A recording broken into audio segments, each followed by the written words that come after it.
And just watching this sort of talent, I think really shaped me and inspired me for my love of food. It's inspired me to become a better chef, and it showed me what's actually possible, right? This is the Deep in the Weeds podcast. I'm Anthony Huckstep. How do you transfer the skills, technique and approach of European Michelin star restaurants into a regional setting in South Australia that not only delivers top shelf dining, but also taps into local producers as well? Well, today's guest is doing just that. Fabian Lehmann is the executive chef at Maxwell Restaurant in McLaren Vale, South Australia. Fabian, how are you? I'm good, thank you. Thank you for having me.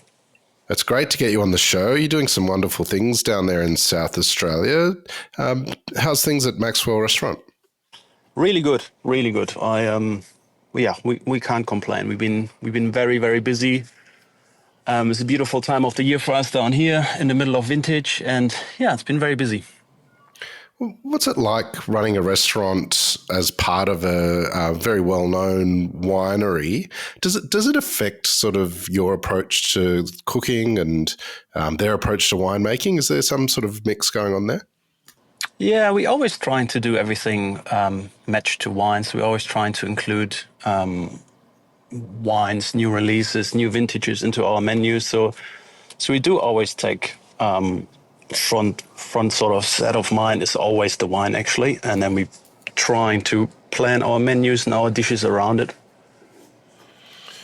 You're very good at tapping into the local producers as well. Tell us a little bit about the menu and the connection that you have with the local growers as well. I've been here about coming up to 9 years now, down in the McLaren Vale at Maxwell Wines, and I established some beautiful relationships. But honestly, there's so much beautiful produce here, so many beautiful people, all the way up to the Adelaide Hills, down in McLaren Vale. We're always trying to go as local as possible when possible, to just really capture the seasons and get the best quality food. We do also have a lot of stuff which we grow on this estate here, like we always trying to be as close to McLaren Vale, Adelaide Hills and South Australia as possible. It's fantastic, the support of the people here, and I could name so many, just to name one of them, like up in the hills, Section 28, Kim Masters, beautiful cheesemaker. The cheese always finds his way on my menu somewhere. Tom from Nomad Farm Chickens, Alice Butchers down the road. Like, we are so fortunate with amazing people who are doing amazing things down here. Tell us a little bit about the creation of the menu. I know you have a head chef as well, and tapping into the local produce. Where does a dish start, and where does it end? What's the creative process you go through?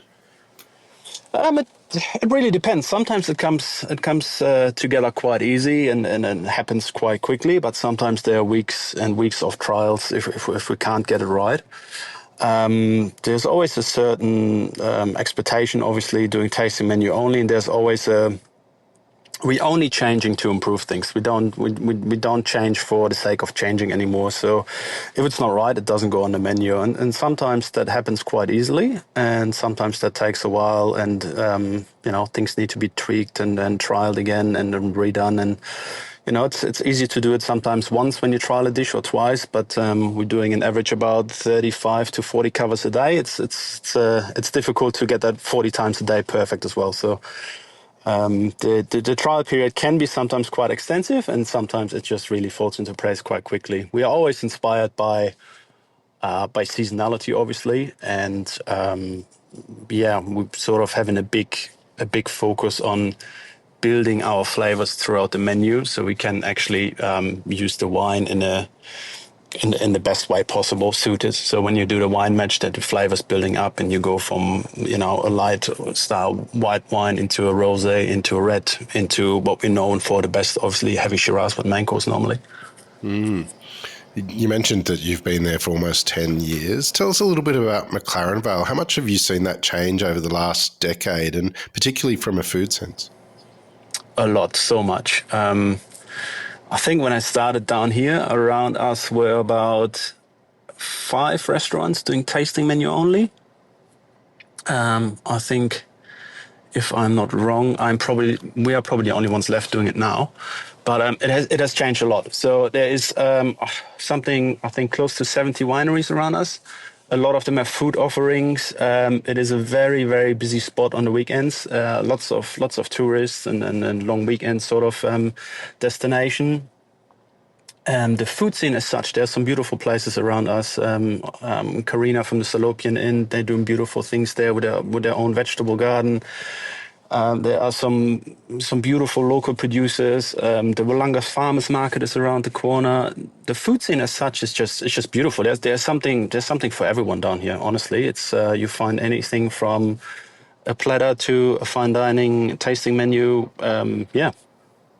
You mentioned that you're growing some produce on the property as well that's utilised in the restaurant. What's the sort of typical thing that you're growing there, and are you working with the gardeners to get the produce that you need, or how does that work? Yeah, we do have. We did before COVID actually had a full vegetable garden established, which we then sort of when COVID hit, we just stopped that project actually. But it still exists bits and pieces, and we have an orchard upstairs. So mostly we're using fruit. We have beautiful fig trees up at the property. So we've just been actually up yesterday and today picking fig leaves, making fig leaf ice cream and figs and. We have an orchard, finger limes. We are very spoiled here. Bits and pieces, salt bush. We always finding small things on the property which we utilizing on the menu. Fresh grown lavender, salt bush, lemon verbena, finger limes. Always trying to include them in dishes, and yeah, depends on the season. You've had an amazing career all over the globe before you ended up in South Australia. Take us back to when you were young, though. Whereabouts did you grow up, and what sort of role did food play for you? Food actually never played a big role in my life until I started cooking. It's a very tricky one. I don't have a story where I'm, growing up in the kitchen next to grandma making pasta or anything like that. My family has been very much, no one in my family has been in hospitality or has anything to do with cooking. It's a pretty stock standard German family, I would say. But I got into cooking through school, through work experience. And honestly, that by coincidence as well, because I sort of didn't know what I want to do. And one of my mates was a chef apprentice. And I said, okay, well, I give that a go. So I did. And I fell in love with it straight away. I spent 2 weeks doing work experience.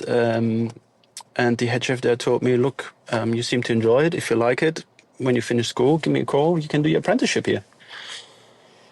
And that's what I did.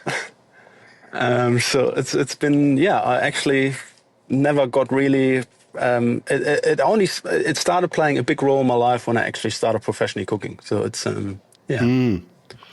Tell us about those early years. What were the really important venues and people that you worked with as you started to build your career? I feel like my apprenticeship. I feel like in an apprenticeship you just learn discipline, right? You just learn how to work, essentially, how to plan your, how to plan and attack your workload, and learning all of these things were obviously great, and it's the foundation for what you do later on as a cook, as a chef. After that, I sort of started traveling throughout Germany, which I started off in the south, which was a great spot for me to actually have my first sort of section, my first responsibility as a chef de partie, which has taught me a lot the hard way. That was quite one of like an old school tough kitchen, lots of shouting, lots of abuse. Yeah, that's just how it was in the old days, I guess. But really sort of, I think what shaped my cooking and what shaped my palate and my appreciation for, especially for seafood, was in Norway. So after doing a few years in Germany, I traveled throughout Germany, did a few places here or there, and then actually once I went over to Oslo and started working in Oslo, it really sort of started shaping my, I think, my now cooking style and my now appreciation for seafood and for food in general and good produce. The seafood over there is just exceptional, and it's nothing like I've ever seen before. And the way they run kitchens, the way they actually appreciated and treated food, and also their staff was completely unknown to me. It was a different world. Take us to that period of time in Oslo in Norway. Do you have any stories of your time there and some of the things that you learned? Not in particular as such. I mean, I worked in probably 4 or 5 restaurants in total, which are every restaurant taught me something different. I mean, there are I think it just really opened my eyes of how little I knew about food and how big actually the world of food and of good produce is. I mean, I've seen Germany before, but it's obviously completely different cooking and completely different approach to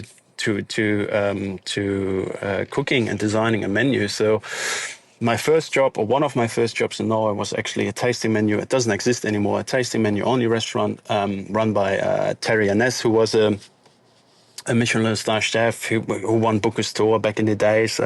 Very well known over in Oslo and in Norway. And that was the first time I was actually exposed to this kind of talent, where you actually really see someone just creating a dish in 10 minutes with such ease. Like it's just flowing. Like it could be sometimes like he would come in with a box of scallops, and within half an hour he would bring you a dish and say, "This is what we're doing today." And it was just the most outstanding produce, done simply, and it was just the most amazing scallop you ever ate in your life. And just watching this sort of talent, I think, really shaped me and inspired me from a love of food. It's inspired me to become a better chef, and it showed me what's actually possible, right? It showed me like this is outside the box. Like kitchen and cooking, it can be so versatile. You can do really anything and everything if you want to. Like it's it's amazing. That Nordic experience that you had, how did it influence sort of the characteristics of your own sort of cooking? A lot. The flavor combinations and the style of cooking, and sometimes just the simplicity and the beauty about a product and make that shine. That's something they're doing really well over there, and that's something that always inspired me. It's such a fascinating thing. I keep going back to the scallops because the Norwegian scallops, I'm not sure if you ever had one. They're just the most amazing thing I've eaten in my life, and it's just such a good, simple ingredient which you don't need to do much. And for me, it was unheard of coming out of old school French kitchens, where you sometimes have like 20 different ingredients and herbs and sauces on one plate, and all of a sudden you have someone who's bringing you a fresh scallop, and he's dressing it with a brown butter sauce and a little bit of something, and it's mind blowing. So it's it shaped me a lot. Is it hard as a young chef to go from the sort of old school Michelin sort of restaurants to basically simplicity on a plate and letting produce shine? Is it hard to sort of bring restraint like that into your cooking when you first approach that? Very, very hard, especially I felt like as a young chef. I feel like now I'm actually, now it's easier for me with more experience under my belt and spending a lot of time in kitchens. But on the beginning I was like, okay, well, this is not very impressive when you look at it. But I'm still thinking about that dish. That's 15 years ago, 20 years. So I'm still thinking about it. So I've got to remember, it comes down to what it tastes like, right? So it's these sort of experiences back then are probably I'm still thinking about it, and they're still with me because back then I was questioning it. Of course, like I said, your background is put 20 little perfect components on a dish, and you experience the complete opposite. You almost see it as it's not a challenge. It's not it's like, oh, that's pretty that simple. But yeah, it comes down to taste, and that's what food is. If it tastes amazing, have the confidence to do it. What lured you to Australia? I did work and travel. So I spent about 5 years in Scandinavia. And honestly, the cold, it's getting freezing cold, minus 30, minus 35 degrees. I just couldn't take it anymore. Gray, dark. Summer's very much celebrated over there. So summer is amazing. And then you come into winter and it's just getting all gray and dark and, days without daylight. And I felt like I just had enough. And I wanted to go somewhere warm. So I did work and travel visa in Australia. And yeah, I met my now wife and been here pretty much ever since. We went back to Europe first after my work and travel visa expired. And yeah, sort of overseas, it became pretty clear to us that we don't want to stay in Germany or in Europe and that we want to go back to Australia. So I applied for my partnership visa over in Germany. And yeah, we got back to Australia a couple of years later. What was it like for you when you first came to Australia? Were you surprised? Was it different to how you expected? Yeah, very different. Very different. The very first time I came on work and travel visa, I actually spent most of my time in Queensland, which is where I met my wife. So that is all obviously completely different to South Australia again. But anyways, when we came back, we sort of settled on staying in Adelaide for a while. And I didn't even, to be honest, I didn't even know what McLaren Vale was. Like, I had no idea. Like, I never been to Adelaide. I had absolutely no idea. I came to, I came to Adelaide and, I needed a job, so as you do, you look around, and the position here was open. I was like, okay, let's have a look. Let's have a look at what winery life is about and what wineries. And it was something that never even crossed my mind because it's mostly daytime work down here as well. And in the job ad it says mostly lunch. I just had no idea. So I went for a drive, and actually I went for a drive before I applied here and had a look. And as soon as I drove into the region from the city, it's about a 45-minute drive from the city. It's just beautiful. I just fell in love with the region. It's just such an amazing spot. And yeah, I applied here at Maxwell's and been here ever since. Tell us about what it was like when you first started there compared to now. That was almost a decade ago. How much has the food and the offering changed at Maxwell? So much. When I started here, there was not even a real professional kitchen. So when I started here, I actually just started by myself, sort of starting to set the place up a little bit, just with a couple of helping hands on the weekends, a couple of casuals, just sort of doing a bit of weekend trade. And then we closed actually again to do a proper kitchen renovation, extended the kitchen, put proper stainless steel benching in and all of that. That we could actually operate and have a full functioning kitchen and a team. And then it was a pretty sort of like tired, outdated space when I started here. And then we needed to do, so we started rolling after that, and then we needed to close again for some further renovations in the dining room. And the dining room at Maxwell Wines is split a little bit. So you have an inside dining room, which is surrounded by lights, by limestone and some large windows. And then outside we have the deck, which is a glass enclosed deck overviewing sort of nice views of the vineyard and the bottom here. And everything just needed a little bit of work. So we just been playing with different concepts and different ideas. I think we probably changed the concept 3 or 4 times. We had like a casual dining space outside and then a tasting menu only inside. And the idea was always to find the right recipe as such to make the wine shine. And then I think we were on a pretty good way to get there, and then COVID hit. So like the rest of the world, we obviously shut down, and we then decided after reopening, like I think a lot of places actually had the confidence to do it. Then we sort of shortened our work week and the tasting menu only. And we have been doing it since we reopened after COVID, and that's been that's been really working well for us. We've been really we are able to do what we wanted to do in the kitchen, focus on the things we want to do and what we want to achieve on the tasting menus. It's quite ambitious restaurant, and we also make the wine shine and vice versa. So it's working the best for us. You mentioned while you were in Norway the great love of and respect for seafood that you found there. South Australia has extraordinary seafood as well. Is that something that you tap into on the menu? Yeah, always. We work with different suppliers here, but look, Gesender oysters, or you have octopus from Port Lincoln. Like we always showcase different seafood on the menu.